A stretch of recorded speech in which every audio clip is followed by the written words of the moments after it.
BJP ప్రభుత్వం రాష్ట్రంలోని వరిధాన్యాన్ని website ద్వారా కొనుగోలు చేయాలి.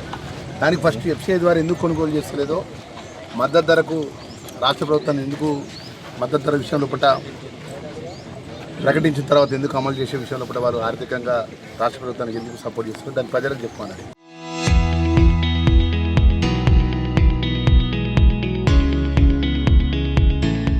తెలంగాణ ఇలా భారతీయ జనతా పార్టీకి సంబంధించినటువంటి నాయకత్వం అంతా ఆయన వాళ్ళ సిఎల్పి నాయకుడు మహేశ్వర్ రెడ్డి గారు, అదేవిధంగా బీజేపీ ఎమ్మెల్యేలు, బీజేపీ పార్టీ నాయకత్వం అంతా పోయి వడ్డకులం కూడా వడ్డు చూస్తాను.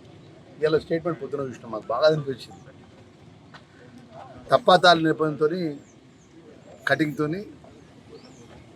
రాష్ట్ర ప్రభుత్వం రేవంత్ రెడ్డి ప్రభుత్వం దోసుకున్నట్టు. నిజంగా చెప్తాను కూడా వాళ్ళకి చిత్తశుద్ధి ఉంటే భద్రాద్రి రాముడి దగ్గర గుడి దగ్గరికి పోయి ఆ గుడి ముందు నిలబడి మాట్లాడమని. అసలు ఈ రాష్ట్రంలో తప్పాతాల పేరు మీద కూడా కటింగ్ పేరు మీద ఈ రాష్ట్ర ప్రభుత్వం ఏ ఒక్క రైతుని ఇబ్బంది పెట్టిందా?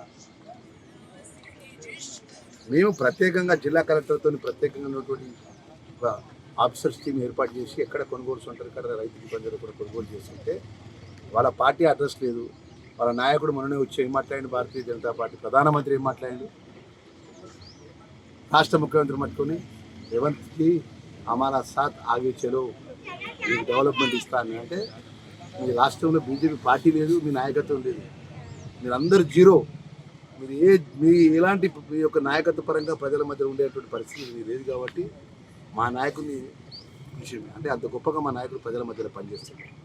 అంటే ఈరోజు మీరు ప్రజల మధ్యలో 2.5 సంవత్సరాల ప్రజల పక్షాన కేంద్ర ప్రభుత్వం నుంచి రావాల్సిన విద్యుత్ ఇప్పించలేదు, వడ్డ కొనుగోలు చేయలేదు, మొక్కజొన్నలు కొనుగోలు చేయలేదు, ఇక్కడ యువతను ఆదుకోలేదు. మళ్ళీ మాట్లాడితే జై శ్రీరామ్ అని ఒక మాట మాట్లాడతారు తప్ప వేరే ఏదైనా చేస్తారా మీరు? కేంద్ర ప్రభుత్వం నుంచి ధర్మపురి నియోజకవర్గానికి ఇలా గోదావరి పుష్కరాలు వస్తాయి. కేంద్ర ప్రభుత్వం నుంచి రూపాయలు నిధులు ఇస్తారా? ముఖ్యంగా రైతుల విషయం మాట్లాడి ఇలా మొక్కజొన్న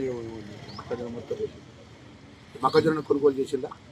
వరిధాన్య సందర్భంలో ఏ వరిధాన్యం కేంద్ర ప్రభుత్వం ఎఫ్సీఐ గోడౌన్స్లో 3 పంటలు నిండిపోయినాయి. మొత్తం ఎఫ్సీఐ మొత్తం ఎంటైర్ వడ్లు మన మిల్లులలో జైతాల్ జిల్లాలో మొత్తం మిల్లు మొత్తం నిండిపోయిన వాటితో రమ్మనండి. కేంద్ర భారతీయ జనతా పార్టీ సంబంధించినటువంటి అరవింద్ ఎంపీ ఉన్నాడుగా జైతాల్ జిల్లా, రమ్మనండి. ఏ వడ్ల కొనుగోలు దగ్గరికి పోదాము, మిల్లుల దగ్గర పోదాం. మొత్తం టోటల్ 3 పంటలు తీసుకోకుండా ఎఫ్సీఐ అయితే కేంద్ర ప్రభుత్వం కొనుగోలు చేయాల్సింది, వడ్లు కొనుగోలు చేయకుండా, మొక్కజొన్నకు మద్దతు ధర ఇవ్వకుండా, రైతులను నడ్డి విరిచి రైతు మీద జీబులు ఎక్కించి రైతులను ఏదైతే ఢిల్లీ శివార్లో కూడా నిరసన చేస్తే మన మీ యొక్క బీజేపీ పార్టీ నాయకత్వంపై రైతుల మీద జీబు ఎక్కించి మీరు మాట్లాడితే ఎట్లా? తెలంగాణ రాష్ట్ర ప్రభుత్వం ద్వారా మా ముస్లిం మైనార్టీ కుటుంబాలకు, మా ముస్లిం సోదరులకు సోదరిమణులకు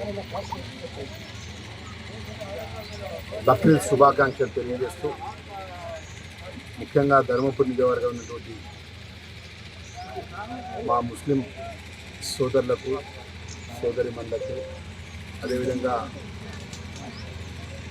ముస్లిం మత పెద్దలకు, మస్జిద్కి సంబంధించిన సదర్స్కు, మత గురువులందరికీ కూడా బక్రీద్ శుభాకాంక్షలు తెలియజేసుకుంటూ, గౌరవ ముఖ్యమంత్రి రేవంత్ రెడ్డి గారి నేతృత్వంలో కూడా ప్రత్యేకంగా ధర్మపురి నియోజకవర్గానికి సుమారు 6 కోట్ల పైసలకు ఈద్గా కానీ, మస్జిద్ల యొక్క మరమ్మతుల విషయంలో కానీ, మైనార్టీలకు సంబంధించిన అనేక ప్రార్థన మందిరాల్లో కూడా ప్రత్యేక నిధులు రాష్ట్ర ప్రభుత్వం ద్వారా నిధులు విడుదల చేయడం జరిగింది. దీనిలో భాగంగా మా మైనార్టీ, దేశంలో ఉన్న మైనార్టీలందరూ secular party, Congress party, Hindu, Muslim, minority, Sikh, సాయి, క్రిస్టియన్ అందరూ వర్గాలను కలుపుకుపోయింది. ఈ దేశంలో రాహుల్ గాంధీ గారి నేతృత్వంలో కూడా, మల్లికార్జున ఖార్గే గారి నేతృత్వంలో రాష్ట్ర ముఖ్యమంత్రి గారు పెద్ద రేవంత్ రెడ్డి గారు, రాష్ట్ర కాంగ్రెస్ పార్టీ అధ్యక్షుడు, ఈరోజు రాష్ట్రంలో కాంగ్రెస్ పార్టీ అధికారంలో ఉన్న సందర్భంలో మొన్న జరిగిన రంజాన్ పండుగలో కూడా యావత్ తెలంగాణ మా మైనార్టీ కుటుంబాలకు రంజాన్ తోఫా కూడా ఇచ్చినటువంటి సందర్భాన్ని కూడా మనవి చేసుకుంటాం. ఈరోజు బక్రీద్ సందర్భంగా మా ధర్మపురి నియోజకవర్గ మైనార్టీకి, జగిత్యాల జిల్లా మైనార్టీలకు మరొకసారి బక్రీద్ శుభాకాంక్షలు తెలియజేసుకుంటూ, ప్రత్యేకంగా 6 కోట్ల రూపాయలు నిధులు ఇచ్చినటువంటి రాష్ట్ర ముఖ్యమంత్రి వర్యులు, మైనార్టీ శాఖ మంత్రి ముఖ్తారుద్దీన్కు ప్రత్యేకంగా నేను ధన్యవాదాలు తెలియజేసుకుంటూ మా మైనార్టీ కుటుంబ సభ్యులందరూ కూడా రేపు రాబోయే రంజాన్లో ఇక్కడ ఈద్గా ఏర్పాటు విషయంలో ఇక్కడ ఉన్నటువంటి మైనార్టీ పెద్దల యొక్క ఆలోచన పరంగా నేను ఏర్పాటు చేస్తానన్న విషయాన్ని కూడా మనం చేసుకుంటూ మరొక